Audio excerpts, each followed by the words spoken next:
Well, we certainly hope you enjoyed our movie spectacular over the last 2 days, Giant. Tomorrow, a released convict tries to get his own life straightened out after he's released from prison. It's called The Other Man. A lot of things happening around northeastern Pennsylvania. Tomorrow, a big spectacular, the Olympic Dream at 7:30.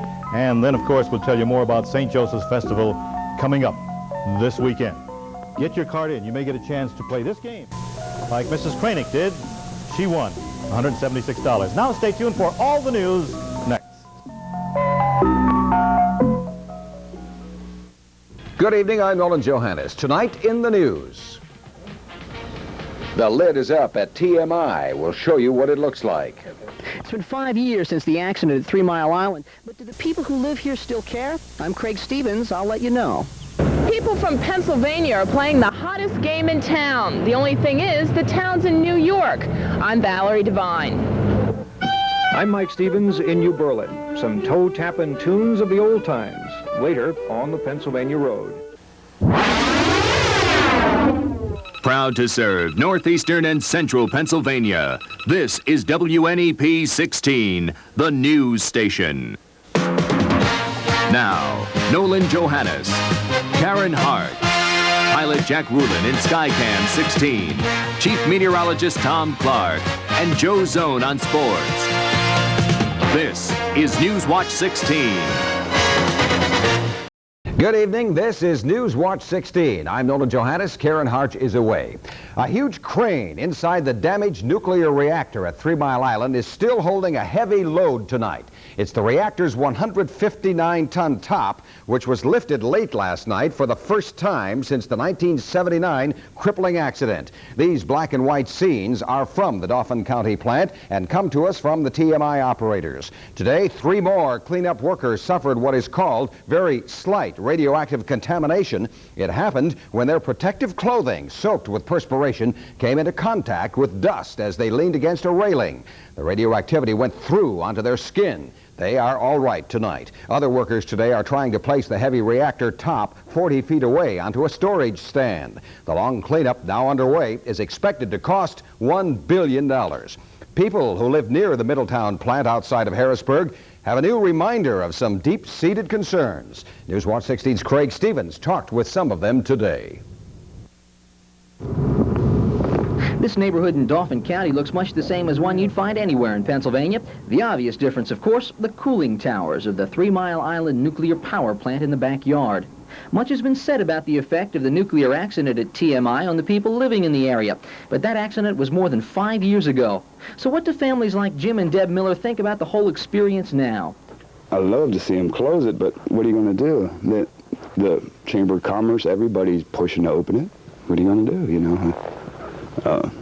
All they can see is the bucks. You know? As far as I'm concerned, you know, I'd like to see them clean it up and get rid of it, close it down, but I'm sure they won't.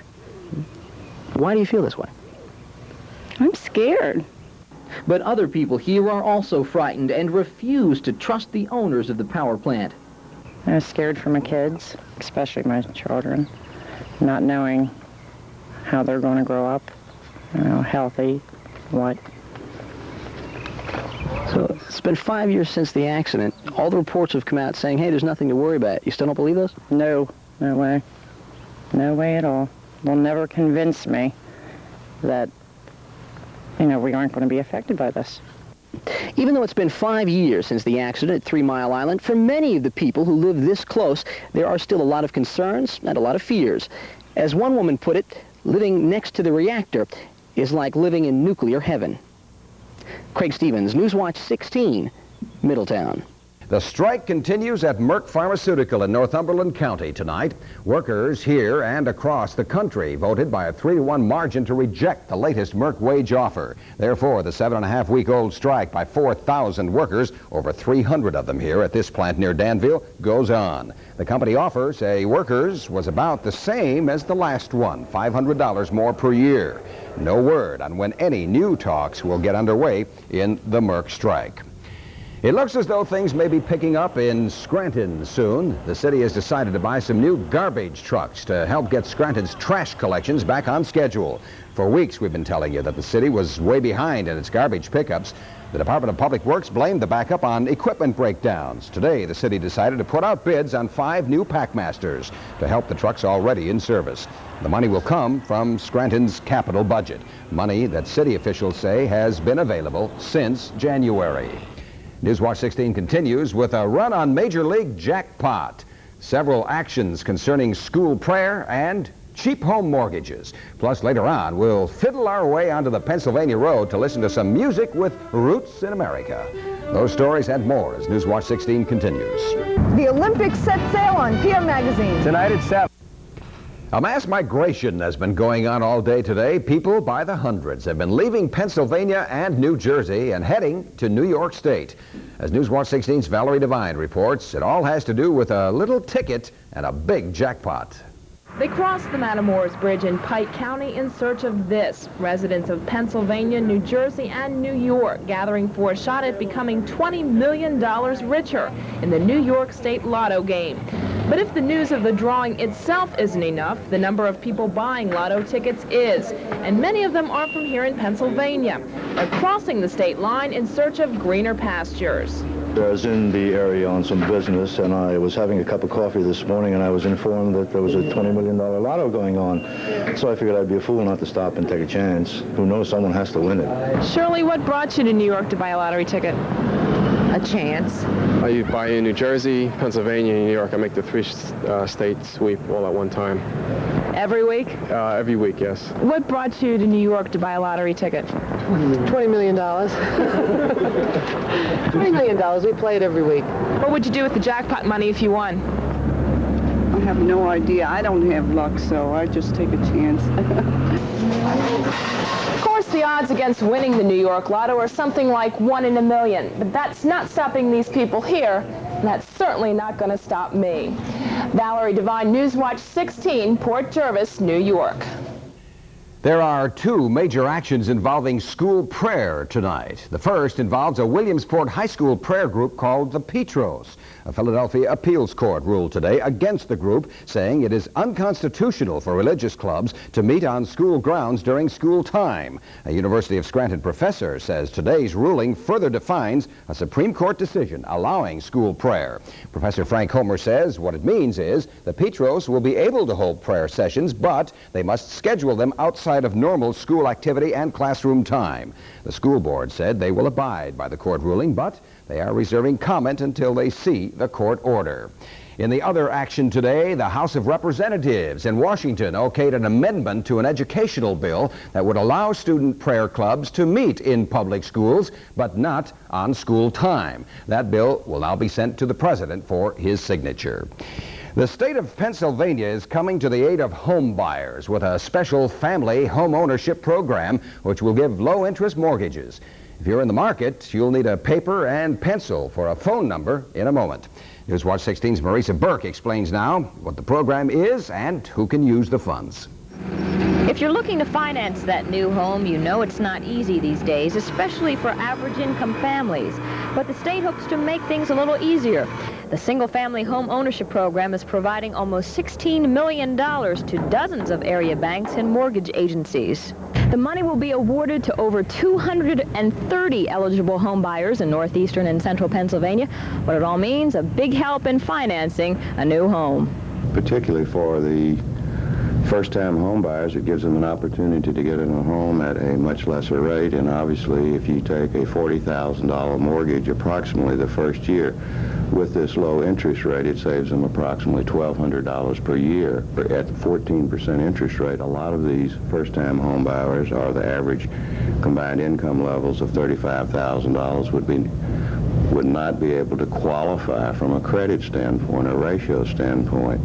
If you are an interested home buyer, there are certain requirements to be eligible. Most importantly, the income limit a year per household cannot be more than $35,000, and there's a limit on how much you can spend on a new home. All mortgages are for 30 years with an interest rate of 12.09%.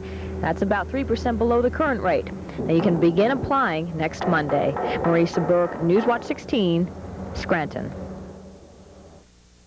If you have any questions whether or not you're eligible for this program, there's a toll-free mortgage hotline that you can call. It's 1-800-222-9036. That's 1-800-222-9036. Now, Chief Meteorologist Tom Clark is next with the forecast, and I'm afraid a change is coming, I hear, Tom? You're right. Yeah, should we be afraid of it? You've been peeking in my weather office this afternoon. That's right. What a day today, but there is more rain coming. When we come back, I'll explain when it'll get here.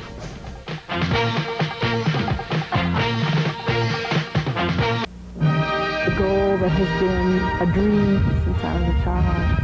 They had a dream, the dream to be the best. Natural talent and dedication along with determination and pure love of their sport. WNEP salutes our Olympians from northeastern and central Pennsylvania. We invite you to share their dreams as these outstanding athletes go for the gold in Los Angeles. The Olympic Dream, a WNEP TV special presentation. That's tomorrow night at 7:30. We won't miss it. We hope that you don't. Let's not miss Tom. He's outside right now. Okay, I'm ready to go. Good enough. A sapphire blue sky overhead now. Beautiful evening. I want to say hi tonight to all the Girl Scouts and Brownies I spoke to this afternoon at the West End Neighborhood Girl Scout Inn gathering at the Eldrin Elementary Center in Kunkletown, Monroe County. And a special hello goes out to troops number 356, 305, and 388, all watching tonight. And look what I got out of the deal, huh? A Kunkletown Volunteer Fire Company t-shirt. How about that? I got a large and Noreen got a small. So things should fit. Outside now, we have a temperature that looks like so. Couldn't be any more comfortable, I don't think, for this date. There's the reading there at 76. Delightful. The humidity making it feel so nice at 43%. The wind northwest at 10, barometer is rising still, and the air quality today, good. Visibility beyond 25 miles. It was excellent. Range and temperature, 76 is the high at this point for this backyard, 62 the low last night. The record low set way back in 1903 at 48. A shot there of some cows, just wasting some time in Milford, Pike County, over there near the border. Now, the Newswatch 16 Weather Center is very proud to begin showing some brand new weather graphics. This, a radar map of the U.S. These heavy thunderstorms down in the south and over Florida and over the Ohio Valley and up this way, some scattered thunderstorms. The rest of the country, nice and clear, no echoes showing up. The satellite view shows those thunderstorms from deep in outer space. There they are. Take a look at that there, the bright white, the tall clouds. From 4 to 5 inches of rain has fallen from thunderstorms out in Nebraska and South Dakota. Also upwards to 5 inches of rain beneath some of these thunderstorms here in southern Texas.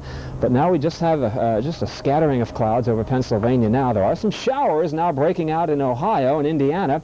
A weak storm system is heading down just south of Pennsylvania, and it'll pass by late tomorrow into Friday, and it will be close enough to spread rain in here, I think, beginning sometime early tomorrow night into Friday morning. So today, just about probably the nicest day that we're going to see the rest of this week. Now, here's my forecast coming up for tonight. A beautiful night, a nice night, good for stargazing and sleeping, a little bit cooler even than last night. Montrose, 55, 57 in Jessup. And if you're viewing from mountaintop, well, you may want to cover up later on tonight. 50, your low. Hometown, 57. New Berlin, 58. Williamsport in the middle 50s tonight. All these temperatures below normal for this time of year. Now for tomorrow, a slow decay as we go. We'll see a little bit of sunshine, but the clouds will thicken as we head through the day, and I think that rain coming in tomorrow night. Camptown, Bradford County, 76. Also in Yatesville. Kunkletown, there it is, southern Monroe County, about 78 tomorrow for the high. It's a nice little village down there. Williamsburg, 78. Faxon, 76. The wind light tomorrow. Sunrise and sunset. It looks like this, 5:53 a.m. and the sunset tomorrow at 8:25.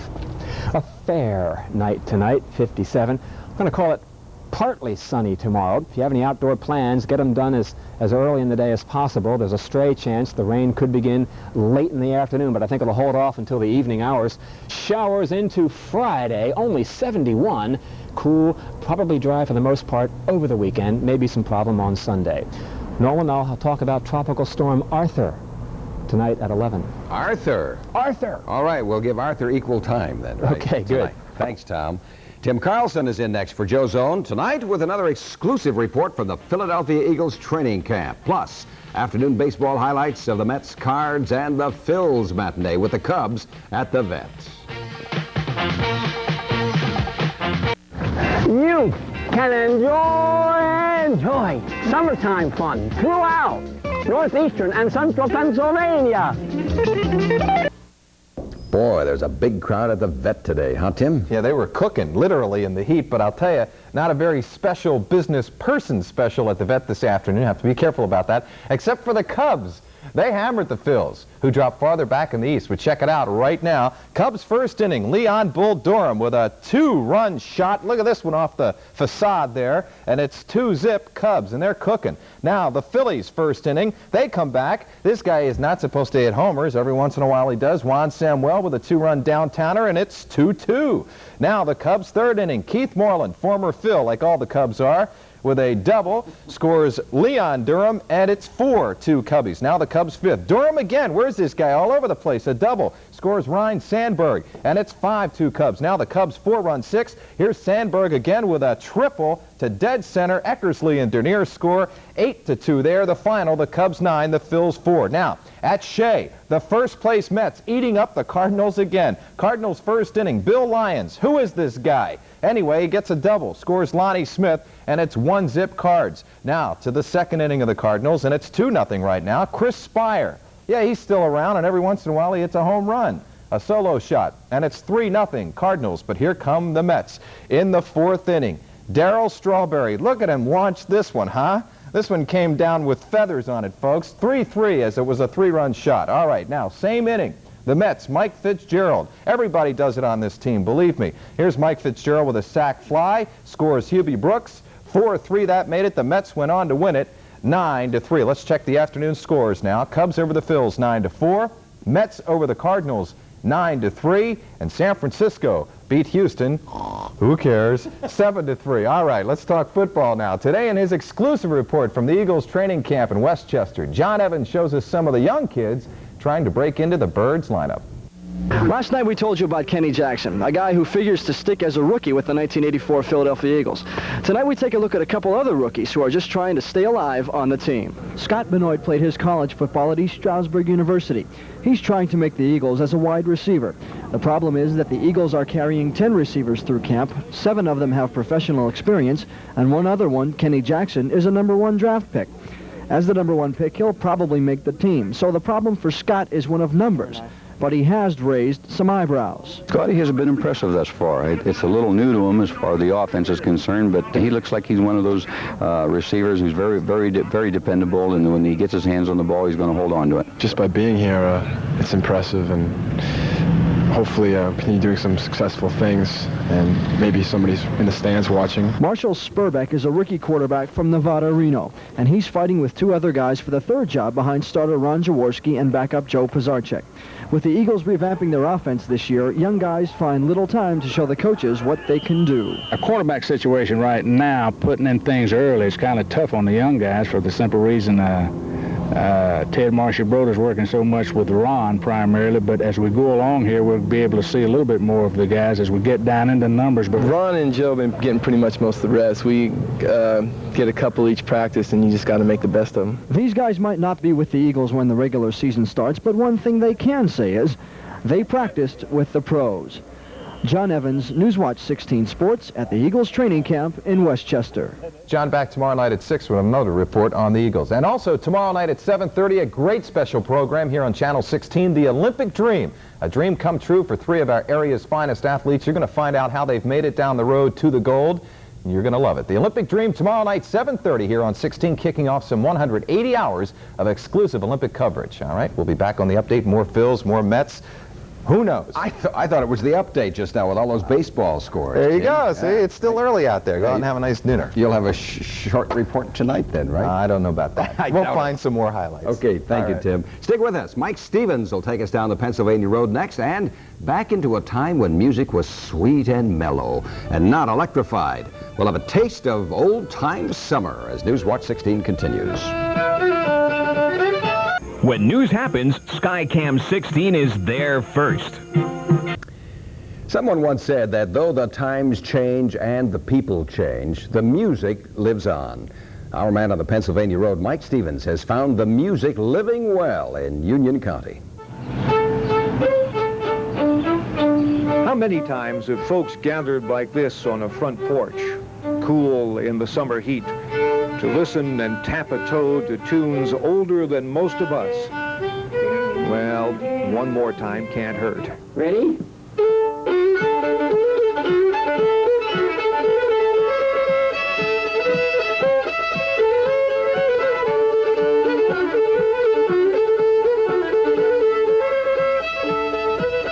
Marty and Harry Diodario of New Berlin, in their time, have weaved dancing men and women in circles and squares, pulling and twisting them with their music. They are doing no more, really, than those who came before them, fellows like old Cal Walter. Once in a while, I'd ask him if I could pick a string, and then he'd let me, pick a string. Once in a while, I'd say, could I hold a bow? And yeah, he'd say, you can hold a bow. And once in a while, I'd touch a string with the bow, And if you don't like the song Marty and Harry are playing, wait a minute, it'll change. Why, they may even change instruments. The folks these men have played for could get tired dancing to the same old sound.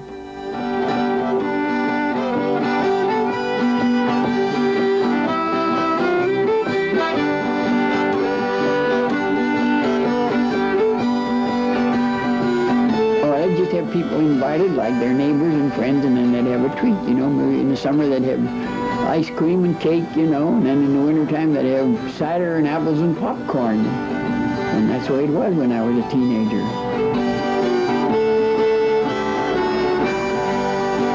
Well, pretty soon, cars, movies, radio and TV, and video games came along, and folks didn't gather much like that anymore. Even the music changed some, amplified, electrified. You didn't tap your toe to the beat so much as the beat vibrated through you. None of this sets well with these two. Harry doesn't think it music at all. Marty's of the opinion that today's music has no foundation. It's just bits and pieces of noise. Now you take like Yankee Doodle. Ta ta ta ta ta ta ta. She started. Yankee Doodle went through town, riding on a pony. See, I have something there, but now this ding a dang a dong a dang a ding bang bong, but you can't get no. I can't get it. Yeah. Marty and Harry's music has some foundation, decades and decades of it. So maybe there'll always be a porch like this somewhere. Folks like this to pass an afternoon with. It'd be a shame, I think, to tell you they were no more, but the music had finally died.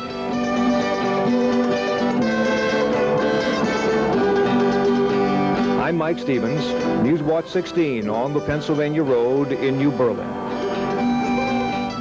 And our thanks to Marty and Harry for taking us back. That's Newswatch 16 for a Wednesday. Be sure to join us tonight on the update when we'll have some reaction on today's school prayer rulings.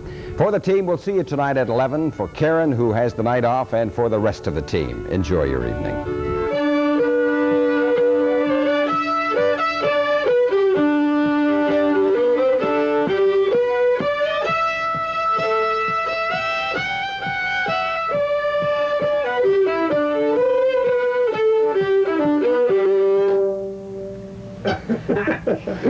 Right that time.